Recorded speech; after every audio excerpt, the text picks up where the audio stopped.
Après, il y a un historique. C'était une structure qui avait été rachetée, et comme dans toute croissance externe, il y a des gens qui se retrouvent dans le nouveau modèle, et puis il y a des gens qui se retrouvent pas. Moi, je reste convaincu que l'être humain, sa capacité à se surpasser, sa capacité à travailler est fondamentale pour nos structures. Il n'y a pas de mystère, c'est l'énergie. Le vrai sujet dans tout ça, c'est quand est-ce que tu t'arrêtes et quand est-ce que tu te reposes.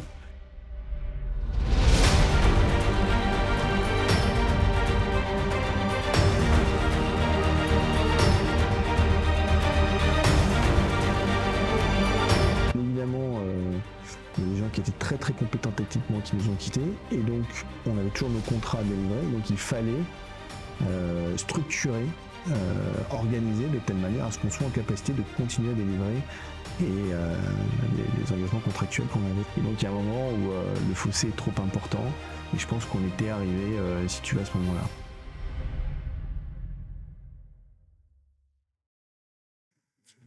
Bienvenue dans l'Odyssée des leaders pour ce nouvel épisode que nous allons consacrer à la culture d'entreprise et plus particulièrement à la transformation d'entreprise. Et pour ce faire, nous avons invité Gabriel qui va nous parler de son expérience chez CT Engineering. Donc Gabriel, bienvenue dans l'Odyssée des leaders. Merci David, merci de m'avoir invité. Et je te propose de te présenter, de nous donner un peu ton parcours et qu'est-ce qui t'a amené chez CT Engineering. Ok. Donc, je m'appelle Gabriel Girardin, je suis en charge des activités sur la région sud-ouest pour CT Engineering. Mais on reviendra sur cette expérience un peu après. Avant ça, j'ai travaillé pendant une dizaine d'années chez Daher, donc qui est un équipementier aéronautique. Et en fait, j'étais en charge du développement des activités commerciales. J'ai commencé comme simple commercial pour devenir directeur commercial au bout d'une dizaine d'années. Avant cette expérience, j'ai travaillé pour Altran pendant, je crois, 6 ou 7 ans.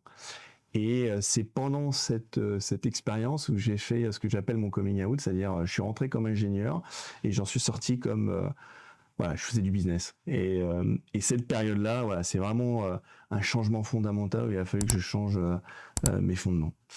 Et avant de travailler pour Altran, j'ai travaillé pendant 5 ans chez Airbus. C'était une fin en soi pour moi de travailler chez l'avionneur. C'était vraiment, voilà, c'était un objectif. Et je suis de formation ingénieur à l'origine. Matériaux.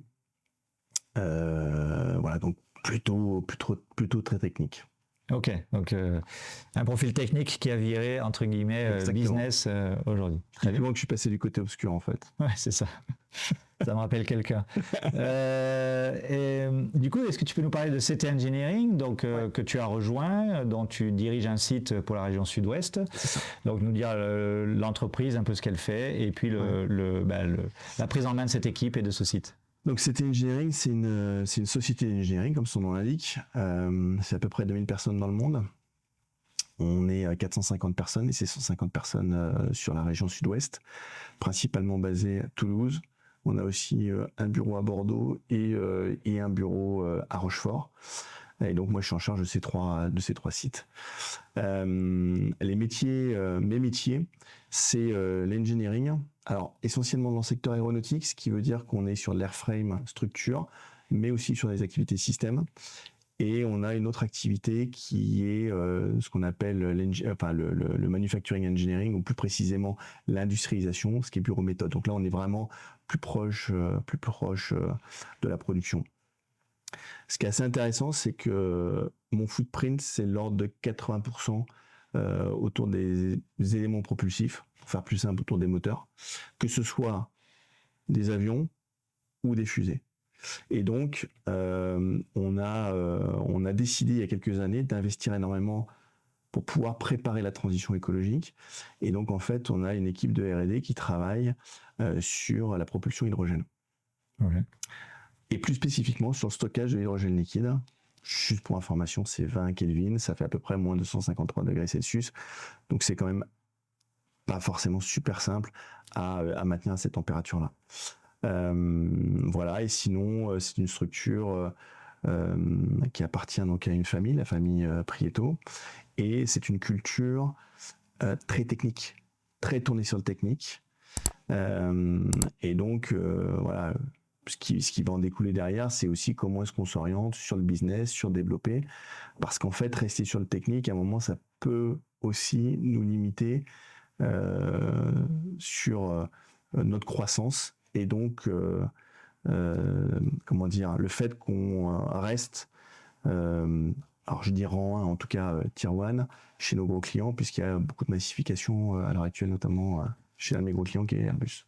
Ok. Est-ce que tu peux partager, donc on parlait de la transformation et l'expérience qui en a découlé et tous les enseignements qui en découlent pour toi. Est-ce que tu peux nous parler de cette, peut-être du constat de départ, c'est-à-dire qu'est-ce qui se passe? Donc tu as dit un grand site, 3 sites qui appartiennent à une société familiale. Donc, est-ce que tu peux nous peindre un peu le tableau quand tu prends la direction de ces équipes? Donc moi j'arrive, comme je le disais, en juin 2022, et en fait il y avait très peu, voire plus de management sur le site, parce qu'en fait il y avait un changement générationnel, c'est-à-dire que l'ancien manager qui était très patriarcal, voilà, pour X raison, a dû quitter la société. Et en fait, ce qui s'est passé, dans ces cas-là, tu as souvent une espèce de crise de régence où certains veulent prendre le poste et pour X raisons, parce qu'ils sont pas dans la mouvance ou je ne sais quoi, ne prennent pas ce poste-là. Et donc, en fait, ce qui s'est passé, c'est que moi, je suis arrivé, j'avais à peu près une centaine de personnes, j'avais très très peu de management, voire j'avais, je crois à l'époque, 2 managers de transition. Et on avait aussi un niveau, ce qu'on appelle l'attrition rate ou le taux de turnover, qui était plutôt très conséquent, puisque aujourd'hui, à ce moment-là, les clients essayaient de récupérer nos ressources qui avaient un très très très bon niveau technique. Donc ça, c'est le constat de départ. Et une fois que tu es là, t'as pas 36 solutions. La première solution, c'est comment est-ce que je me débrouille pour fidéliser, redonner confiance aux ressources et créer le lien avec eux de telle manière à ce qu'ils aient envie de rester. Non pas qu'ils aient plus envie de partir, mais qu'ils aient envie de rester, ce qui n'est pas tout à fait la même chose. Et après, on avait une autre problématique, c'est que, bien évidemment, il y a des gens qui étaient très très compétents techniquement qui nous ont quittés, et donc on avait toujours nos contrats à délivrer, et donc il fallait structurer, organiser de telle manière à ce qu'on soit en capacité de continuer à délivrer et les engagements contractuels qu'on avait. Voilà pour dépeindre un peu le contexte de quand j'ai récupéré la structure. Ok. Et du coup, par où on commence? C'est-à-dire, en fait, il y a une identification un peu de ce qui fonctionne pas. Est-ce que ça a été une équipe de direction qui s'est qui a fait une introspection et qui a fait du top down? Par où on commence pour entreprendre? Parce que on va le comprendre au fur et à mesure de notre entretien. C'est une vraie transformation, c'est un vrai état d'esprit qui a changé, mais voilà, c'est facile de dire on prend un site, il y a un constat, mais voilà, par où vous avez décidé de commencer avec l'équipe? Je te confirme, c'est pas fait une journée, et après, honnêtement, je suis pas convaincu qu'il y ait une recette miracle, hein. Là, ce qu'on a appliqué, elle marche dans notre environnement. Est-ce qu'elle marchera ailleurs? Voilà. En tout cas, ce qui s'est passé, c'est que déjà, il a fallu embaucher les managers, donc identifier les bons managers. Et ce que je t'ai pas dit, c'est qu'on a aussi, cette société a des valeurs, et donc il faut que les managers accrochent avec ces valeurs, parce que sinon, en fait, ça marche pas. Sinon, tu as un vrai décalage entre le top management et ce qui se passe sur le terrain, et ça peut pas fonctionner. Donc la première chose, c'est de recruter les managers. Donc voilà. Et donc ça s'est fait en quasiment 6 mois. Donc ça s'est pas fait du jour au lendemain. En parallèle du recrutement des managers, c'est comment tu mets les dérivations pour arriver à conserver tes ressources. Et donc, là, je remercie quelqu'un qui est arrivé le même jour que moi et qui travaille pour une structure qui s'appelle Expert Connect. Et donc, c'est des gens qui sont retraités de grands groupes internationaux. Et cette personne-là m'a accompagné et continue à m'accompagner, un peu comme un effet miroir, et m'a accompagné. Et en fait, on a fait on a fait un binôme pour pouvoir recréer, si tu veux, ce relationnel. Et donc, la première chose, c'est de la communication. Ça veut dire quoi? Ça veut dire que tous les 15 jours au début, puis ensuite tous les mois, je regroupais toutes mes ressources pour faire une communication à l'ensemble du personnel en disant notre point de départ il est là, on en est là, le point suivant il est ici, ou en tout cas on imagine qu'il est ici, et on pense y aller de cette manière. Ça c'est le premier sujet. Et le deuxième sujet, eh ben, en fait on a simplement posé la question à nos salariés de comment est-ce qu'ils se projetaient et comment est-ce qu'ils voyaient la structure. Et donc on a pris un certain nombre d'items, l'innovation, l'humain, l'écologie, tout un certain nombre d'items, et on a fait des workshops. Et ces workshops ont duré entre 4 et 6 heures, donc c'était des un peu plus que des demi-journées, puisque généralement on faisait un repas à suivre. Et une fois que ces workshops étaient terminés, il y a eu un long débriefing pour identifier, piquer ce qu'on voulait, et après en faire un plan stratégique. Et en fait, ça, plus l'adhésion des managers aux valeurs et l'adhésion aussi à ce qu'on avait dégagé de notre entité, puisqu'en fait l'idée c'est de créer ton entité, a fait qu'on n'a pas complètement annulé, parce que c'est toujours sain d'avoir un petit peu de rotation dans les équipes, mais en tout cas on a largement diminué, on est venu sur quelque chose qui était complètement logique, et ça nous a permis de recréer les compétences, qui est vraiment, on va dire, le fondement de notre activité. Sans compétences, je suis complètement lambda. La compétence fait que j'arrive à me différencier. Ok. Il y avait aussi une dimension dans le constat du relationnel vis-à-vis du groupe, vis-à-vis en fait, de l'extérieur un petit peu. Est-ce que tu peux nous en parler un peu sur finalement des valeurs qui existaient? Parce que bon, dans certaines sociétés, les valeurs n'existent pas ou ne sont pas formalisées. Là, elles l'étaient.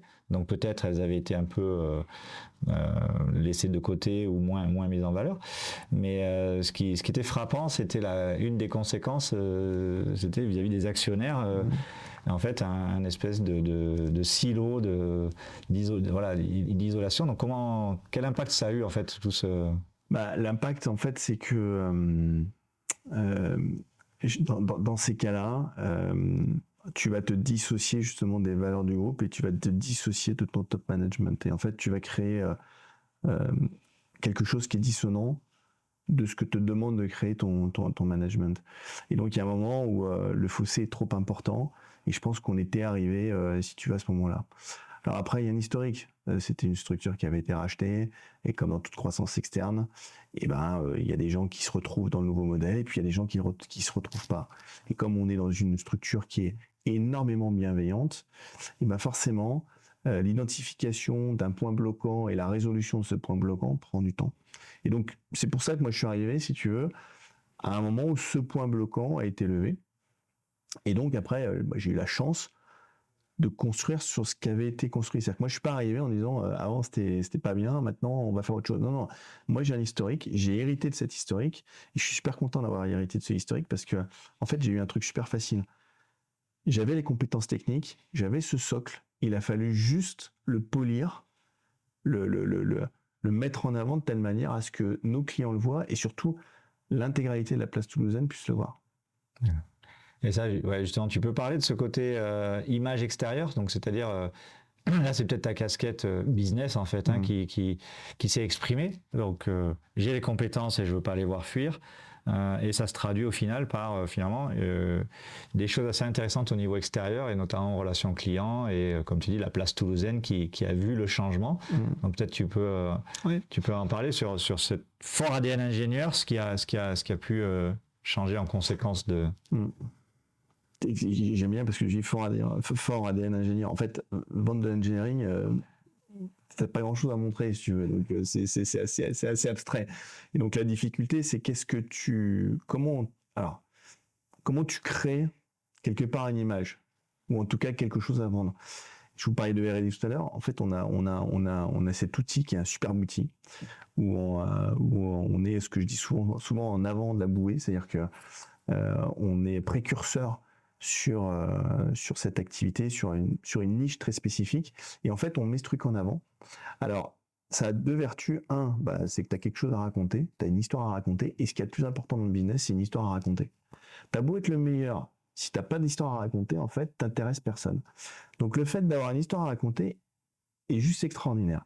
Et en plus, cette histoire a la double vertu, c'est que ça fédère tes équipes. Donc en fait, tu te retrouves avec des équipes fédérées et une histoire à raconter à l'écosystème. Et donc, ce qui était intéressant, c'est que on communiquait à l'écosystème. Alors via un certain nombre de biais, puisque en ce moment il y a l'Aeromart, voilà, on y a participé, on est membre de l'Aerospace Valley, on est membre du GIFAS. Donc l'idée, voilà, c'est de pouvoir communiquer via ces canaux le plus possible. Et ce qui se passe, c'est qu'en plus, ça reboucle avec nos équipes, puisque nos équipes en parlent aussi. Et nos équipes, comme elles sont bien et comme elles sont fédérées, vont avoir tendance à faire un aspirateur aux futurs talents. Et donc, en fait, tu crées un espèce de cercle vertueux qui est hyper intéressant. Tout ça parce que tu as une histoire à raconter. Et en fait, je pense que dans nos métiers, que ce soit le mien ou le tien, voilà, ce qui est important, c'est l'histoire qu'on raconte. Okay. Donc là, est-ce qu'on peut faire la transition sur du coup aussi cette fameuse marque employeur, alors, qui est mise un peu à toutes les sauces, mais est-ce que c'est finalement une des façons de dire voilà, notre marque employeur, notre image a complètement changé et c'est venu de tes employés, c'est-à-dire de pas... Ouais, alors ça c'est là où tu as raison, c'est-à-dire qu'on a effectivement travaillé. Alors c'est quand même une initiative de la direction au démarrage. Hein. C'est-à-dire qu'on a lancé ce truc-là via une initiative de la direction. Et en fait, au bout d'un moment, tu as un espèce d'amorçage qui se fait. Et au bout d'un moment, bah, c'est plus toi qui vas chercher les gens, c'est les gens qui viennent te chercher. Et je te donne un exemple sur l'aspect environnemental, parce que c'est un vrai sujet. Hein. C'est-à-dire on en entend beaucoup parler dans la presse, mais moi concrètement, j'ai beaucoup de jeunes dans mes équipes.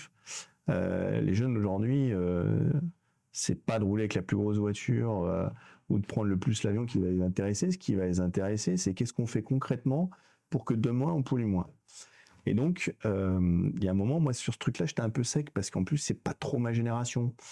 Et un jour, les mecs qui viennent me voir, ils me disent, écoute, Gabriel, on a décidé de monter une espèce d'équipe, une association, un truc qui s'appelle ACT, tu vois. Ok. Je dis, bah, c'est quoi le sujet? Le sujet, c'est l'écologie, c'est qu'est-ce qu'on va faire demain. Donc, en fait, on avait créé quelque part un workshop complémentaire à ce qu'on avait créé initialement, qui était directement initié par les équipes pour travailler sur quelles sont les étapes qu'on va faire demain dans l'environnement, enfin dans tout ce qui est environnement. Et donc je dis, bah super, moi je suis super content, si vous avez besoin d'un peu de dispo, on y va, on fonce. Le seul truc, moi je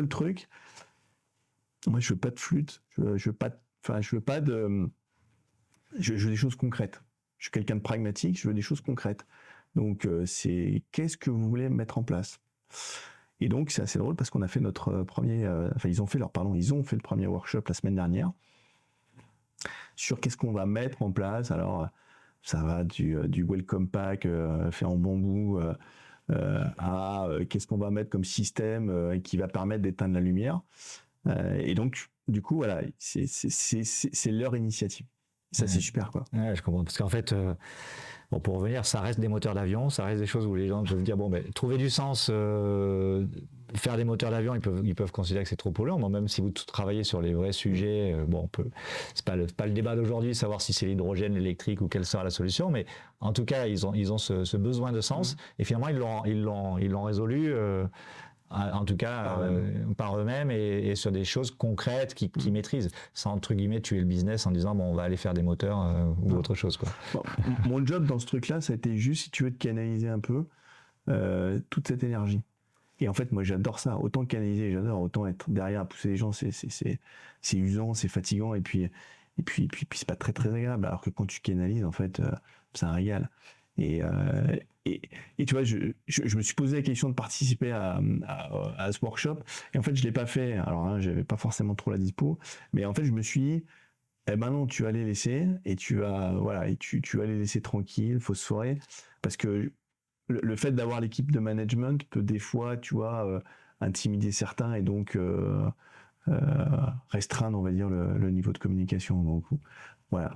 Et pour en arriver au truc ultime, c'est vraiment la notion de responsabilisation. Et ça, nos structures actuelles, si on diverge un peu du sujet, mais nos structures actuelles, je trouve, sont très déresponsabilisantes.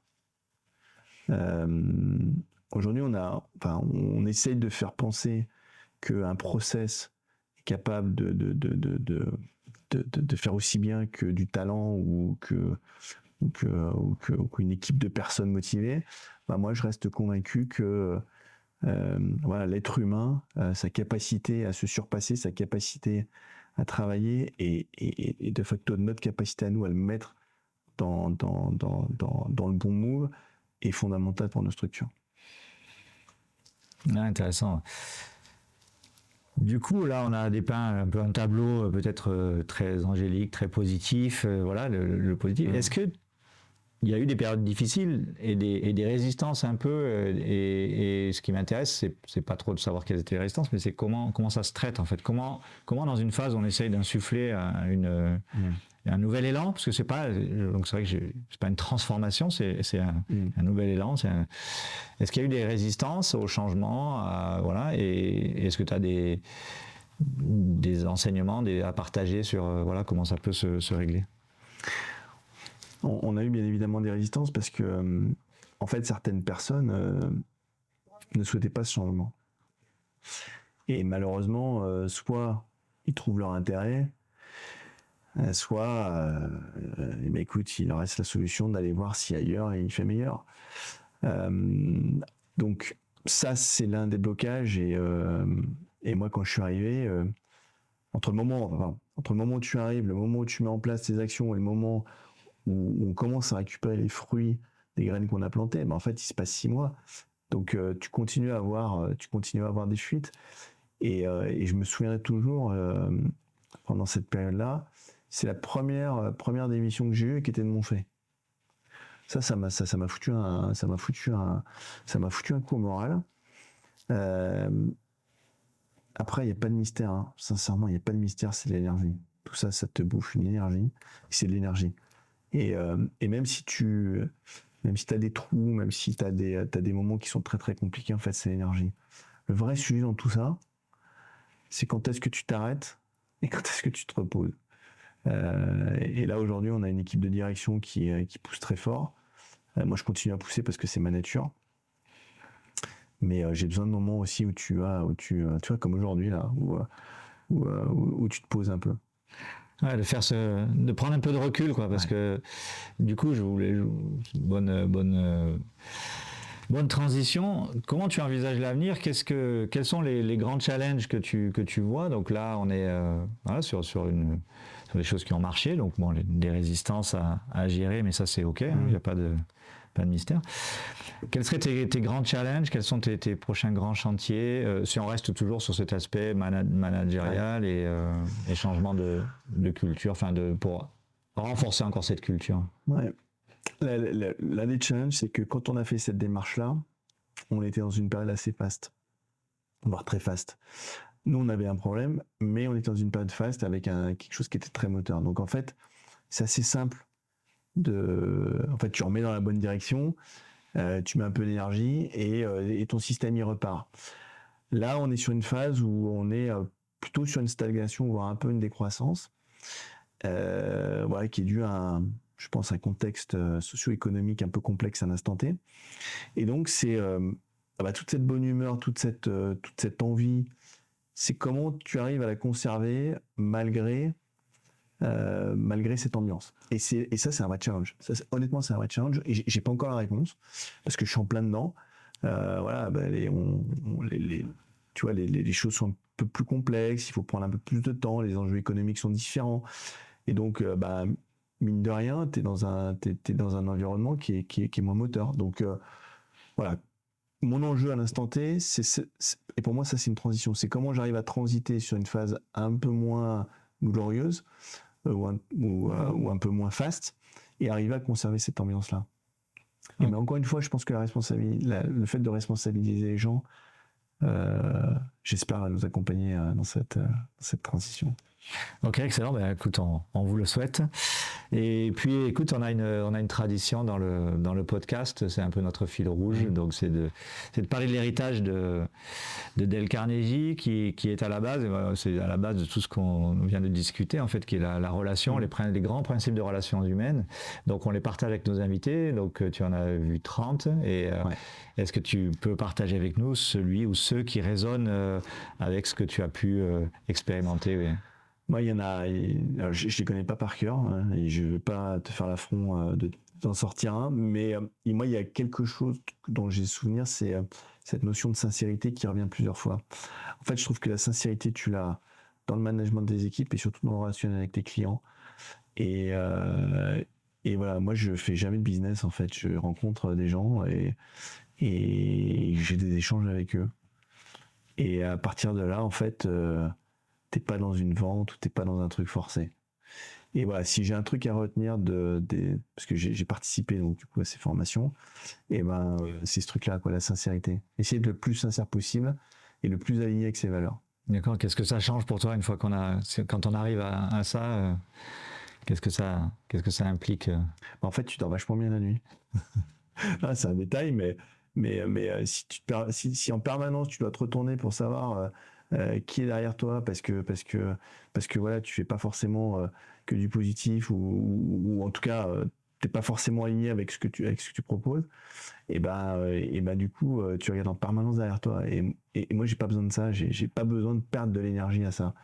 Je regarde droit devant moi, j'avance, je me dis ok, voilà, ces valeurs, c'est les miennes. Ça tombe bien, c'est celle de la société dans laquelle je suis, et c'est celle que j'essaie de transmettre aussi aux équipes et d'avancer. Donc la sincérité et pour moi est un point très fort. Super, il revient plusieurs fois, donc c'est que ça devait être aussi une des clés de Monsieur Dale Carnegie, c'est clair. Écoute, merci beaucoup, merci d'avoir pris le temps de répondre à notre invitation. Merci David. Partager, donc comme tu l'as dit, une expérience, ça a le mérite d'exister, d'être partagé. On sent que tu as une passion et que tu avais envie de la partager, donc nous sommes ravis d'en faire profiter notre audience. Et bon vent à toi et à toute l'équipe. Merci beaucoup. À bientôt. À très bientôt, merci. Merci pour votre écoute de cet épisode l'Odyssée des leaders, donc dans vraiment comment forger une culture d'entreprise et assurer notre transformation. Et je vous dis à bientôt pour un nouvel épisode.